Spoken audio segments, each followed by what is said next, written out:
Your checking account is quietly losing you money right now, and you probably haven't looked at the interest rate on it in years. Here's what that silence costs you. $50,000 sitting at 0.5% earns about $250 a year. The same $50,000 at 4% earns about $2,000. That's $1,750 gone every single year. And nobody sends you a letter telling you that. And that's just the first account on the list. There are 6 more like it.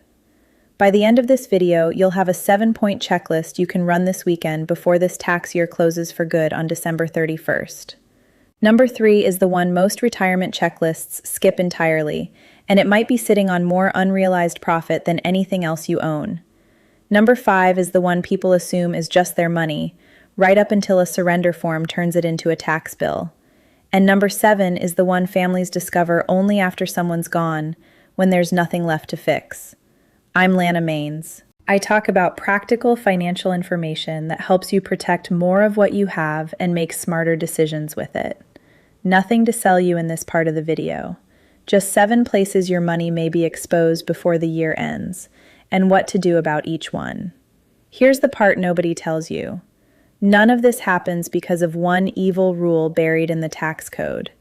It happens because a dozen separate systems, banks, the IRS, Medicare, insurance companies, probate courts, each quietly take their piece on their own schedule, using their own math. None of them are required to warn you when you're leaving money on the table. Your bank doesn't call to tell you a better rate exists 3 doors down. The IRS doesn't send a note saying you missed your 0% capital gains window this year. That silence is the whole problem. Nobody is coordinating this for you. So, we're going to do it ourselves. One account at a time, starting now. Rule 1, your cash. Checking, savings, money market, CDs, anywhere. A balance is just sitting there. Cash feels safe because the number on the screen barely moves. But a stable number is not the same thing as stable purchasing power. If the cost of living is climbing faster than your interest rate, that account is quietly shrinking in real terms, even while it looks untouched. Here's what most folks get wrong. They think moving cash means risking it. It doesn't. You're not being asked to gamble your emergency fund on the stock market. You're being asked to separate the money you truly need accessible tomorrow from the money that can sit for 6 months or a year. And then shop each pile against insured high-yield accounts, treasury securities, and money market options for the safety and access you actually need. And while you're checking balances, let's kill a fear that keeps people from moving their own money at all. The $10,000 cash reporting rule. If you move more than $10,000 in cash in a single business day, your bank may have to file a report. That report is not a tax. Moving legitimate money above that line is not a crime. The only actual danger is deliberately breaking one transaction into several smaller ones, specifically to duck that report. Regulators call that structuring, and that's the one move to avoid. Keep records of where the money came from. Move it for a real reason and let the bank handle its own paperwork. One more thing. Compare the actual yield, access rules, and protection behind each account, not just the label on the statement. If you own CDs, write down the maturity dates too. A decent rate can turn into a weak one if the CD automatically renews and you miss the grace period. Your move this week. Check the rate on every account you own. Compare it to what's actually available. 3 minutes, every account. No excuses. Stay with me because Rule 2 is where the real money starts moving. Rule 2. Your traditional IRA, 401k, 403b, SEP, or simple IRA. This is where timing becomes everything, because money that grew tax-deferred for decades becomes taxable the moment it comes back out. For most retirees, required minimum distributions begin at age 73, calculated off your prior year-end balance and an IRS life expectancy factor. $500,000 divided by a factor of 26.5 comes out to roughly $18,868.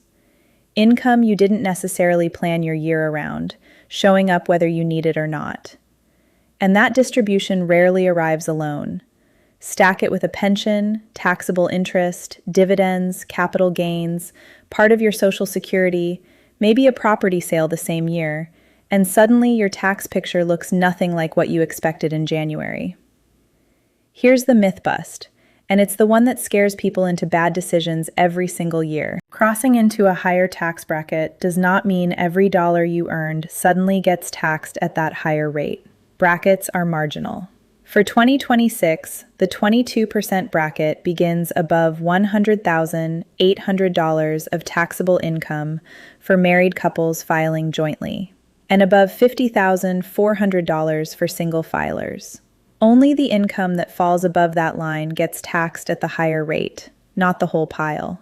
That distinction alone stops a lot of unnecessary panic. There's also a planning opportunity worth knowing about. Through 2028, eligible seniors 65 and older may qualify for an additional deduction of up to $6,000 per person, up to $12,000 for a married couple when both qualify, subject to income limits. That doesn't mean everyone should rush to generate more income to chase a deduction. It means you should actually calculate your real tax base instead of guessing at an old rule of thumb. A partial Roth conversion can shrink future RMDs, moving part of your traditional balance into a WTH now, paying the tax today, so future withdrawals come out tax-free. But here's the trust lever, and I'll say it plainly, bigger is not automatically better. A conversion raises your taxable income the year you do it.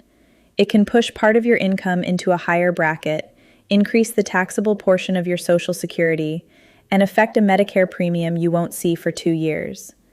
Because Medicare's income-related monthly adjustment, IRMAA, generally looks back 2 years. A big income event in 2026 can quietly show up as a higher Medicare bill in 2028. And if your income later drops because of retirement, reduced work, divorce, or the death of a spouse, there are procedures that may let Social Security recalculate your RMA using more recent numbers. So don't assume that Medicare number is carved in stone either direction. Think of this as a sequencing problem, not a debate about whether Roth is always better. The question is, which dollars should become taxable in which years? A lower income year may give you useful room that disappears once RMDs, pensions, and other income stack up later. That's why a year-by-year projection beats a blanket rule. This week's move: pull your current balances, estimate your 2026 taxable income, and model a few different conversion amounts before you touch anything. The goal was never the biggest conversion. The goal is understanding the tax cost today against the real cost later. Rule 3, and this is the one most checklists leave off completely, which is exactly why it belongs on this list: your taxable brokerage account. Capital gains run on their own separate tax structure, and most retirees never check whether they have room in it. For 2026, married couples filing jointly can realize long-term capital gains completely tax-free up to $98,900 of taxable income. Single filers up to $49,450. That doesn't mean you automatically get that whole amount tax-free. Your other income eats into that space first. Say a married couple has $65,000 of taxable income before any gains. Depending on the rest of their return, they may have real room to deliberately realize some appreciated stock and keep at least part of that gain inside the 0% federal band. That's called tax gain harvesting. And here's what surprises people about it. Unlike tax loss harvesting, where the wash sale rule can disallow a loss if you buy the same investment back too fast, that rule does not block a gain. The same way you can realize the profit, pay a low or zero federal rate on the eligible portion, buy right back in and walk away with a higher cost basis than you started with. But, and this matters, don't make this decision off one number in isolation. State tax may still apply. Realizing gains raises your adjusted gross income, and that can ripple into Medicare, Social Security taxation, deductions, and credits elsewhere on your return. 0% federal capital gains doesn't mean zero effect anywhere else.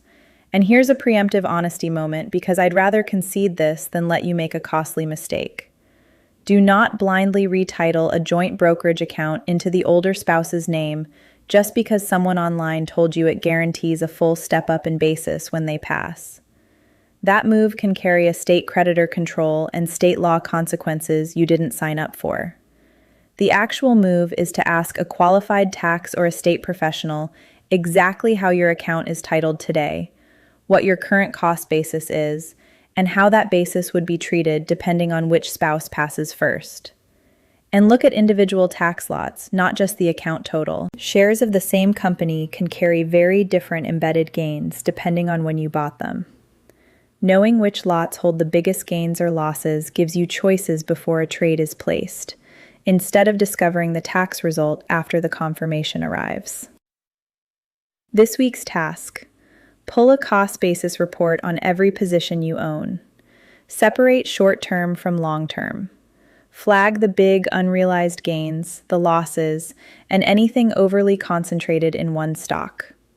Then, figure out whether realizing some gains before December 31st uses your 0% room without creating a bigger problem somewhere else on the return. Rule 4. Investment real estate. Rental property, a vacation home that isn't fully your primary residence, anything held for income or investment. This is where the dollar amounts on this list get genuinely large, because the math is never as simple as sale price minus purchase price. Depreciation changes everything. Once a rental has been depreciated over the years, part of your gain on sale can be taxed as unrecaptured Section 1250 gain at a federal rate of up to 25%. On top of regular long-term capital gain, state tax, selling costs, and any suspended passive losses waiting to be released, your adjusted basis is what actually matters here, not the number you paid decades ago. Picture a retiree who bought a rental years back and has taken substantial depreciation since. The property's market value looks great. The adjusted tax basis is usually far lower than the owner realizes, and selling without running that calculation first can produce a tax bill that feels like a shock, even though every rule that created it was sitting there the whole time. A properly structured 1031 exchange can defer that gain on qualifying business or investment real estate, but the clock on this one does not bend for anybody. Replacement property generally has to be identified within 45 days. The whole exchange completed within 180 days, and a qualified intermediary has to be in place before the original property even closes.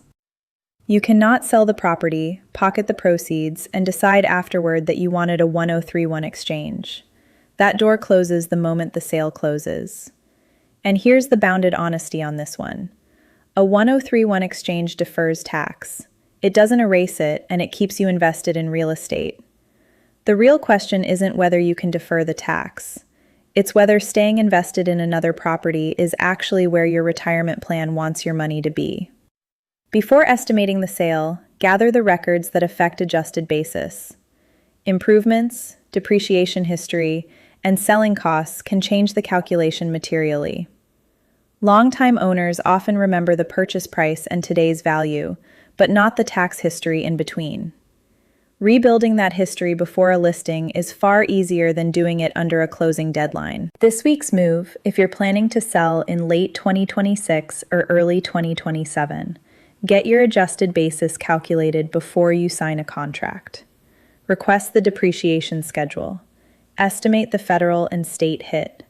If a 1031 is on the table, get the qualified intermediary and your tax advisor involved before the sale closes, not after the check clears. Rule 5. The cash value sitting inside your permanent life insurance. Whole life, universal life, these policies build cash value over decades, and that builds a dangerous assumption right along with it. It's my cash value. I can take it out tax-free whenever I want. That is not automatically true.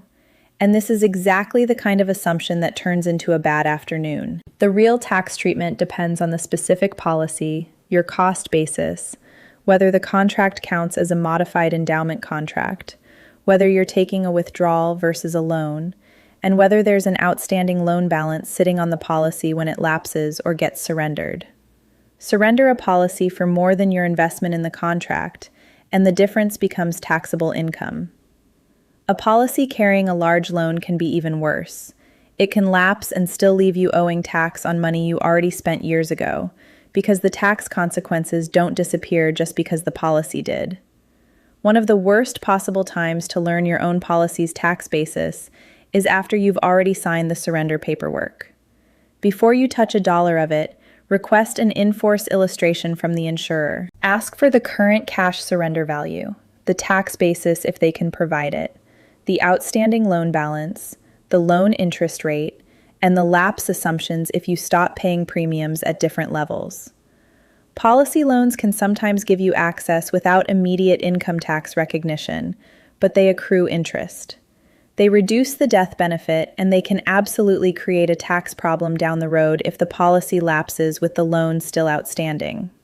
A Section 1035 exchange may let you move certain life insurance or annuity contracts into another qualifying contract without recognizing gain at the time, but this isn't a casual decision either.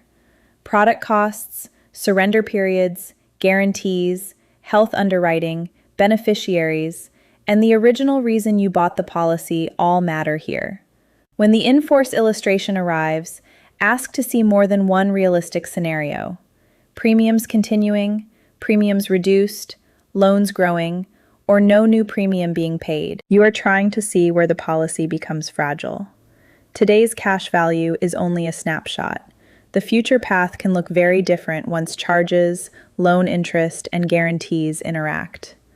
The verdict on this one: never make the decision based on "it's my cash value" alone. Basis, loans, lapse risk, surrender value, and death benefit. Look at all 5 together, or don't move at all. So, here's what I want you to do. The exemptions, the breaks, the refunds most seniors already qualify for, but never claim. I've put them all in one place, state by state, form by form, so you don't waste hours digging through government sites. Everything's laid out fast and simple, so any senior can find exactly what applies to them. No matter what state you're in, there's money you're leaving on the table. It's called the Senior Exemption Playbook. It's in the first pinned comment right below this video.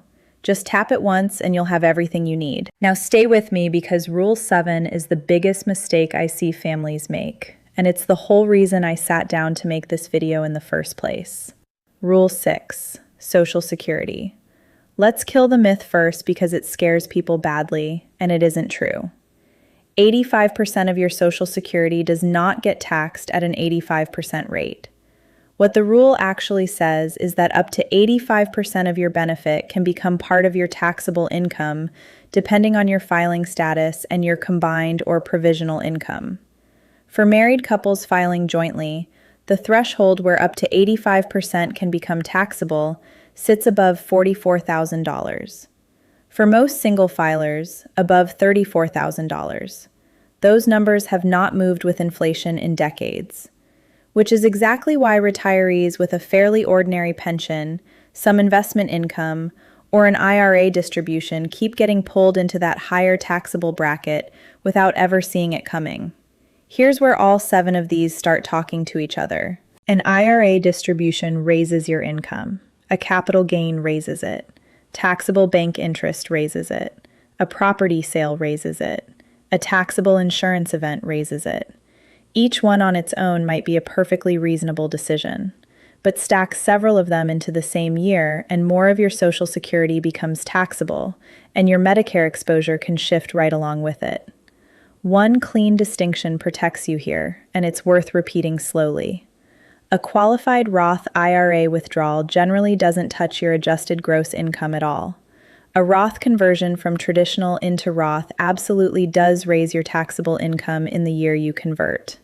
Withdrawal and conversion are not the same move, and confusing the two is exactly how people accidentally push themselves into a bigger tax bill. One more practical tool while we're here. Voluntary federal withholding from Social Security using Form W-4V when it makes sense for you. It doesn't lower what you owe. It just keeps you from arriving at tax season with a bill you never budgeted for.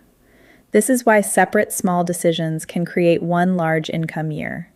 You don't need to memorize every formula, but you should total the voluntary events you control: distributions, gains, conversions, interest, and sales on one page before year end. If several happen in the same year, model them together rather than approving each in isolation. This week's move. Estimate your provisional income before the year closes. Don't wait for tax software next April to tell you what already happened after every distribution and every gain is locked into a year you can no longer touch. And now Rule 7, the one that can freeze your family's money without a single market loss and without a single tax rate ever changing. A will feels like it covers everything. It doesn't. Many accounts pass by beneficiary designation or ownership contract, completely separate from whatever your will says. A payable on death designation on a bank account, a transfer on death designation on a brokerage account where it's available, a named beneficiary on a retirement account. Each of those controls that specific asset regardless of what your will says on the page. The mistake almost everyone makes is assuming one estate document fixes every account. It doesn't. If a bank account has no valid beneficiary or survivorship arrangement, it can land in probate depending on how it's titled and your state's law. If a retirement account still lists an outdated beneficiary, that form can override every intention you had, and the family finds out at the worst possible moment. An outdated designation is often worse than a blank one, because a blank one at least gets noticed. Nobody double-checks a form that's been sitting untouched for 15 years. People divorce, spouses pass, kids marry. The beneficiary, who made perfect sense back then, may be completely wrong now, and the account has no idea anything's changed. Here's the honest caveat on the obvious workaround. Joint ownership is not automatically the safe fix people assume it is. Adding an adult child as a joint owner hands them present ownership rights today, not just future access. And depending on your state, that can open the door to creditor claims, divorce disputes, gift tax questions, or straight-up family conflict you never intended to create. If the actual goal is just letting someone help pay bills while you're alive, a properly drafted power of attorney is usually the better tool, not joint ownership. And this isn't limited to one checking account either.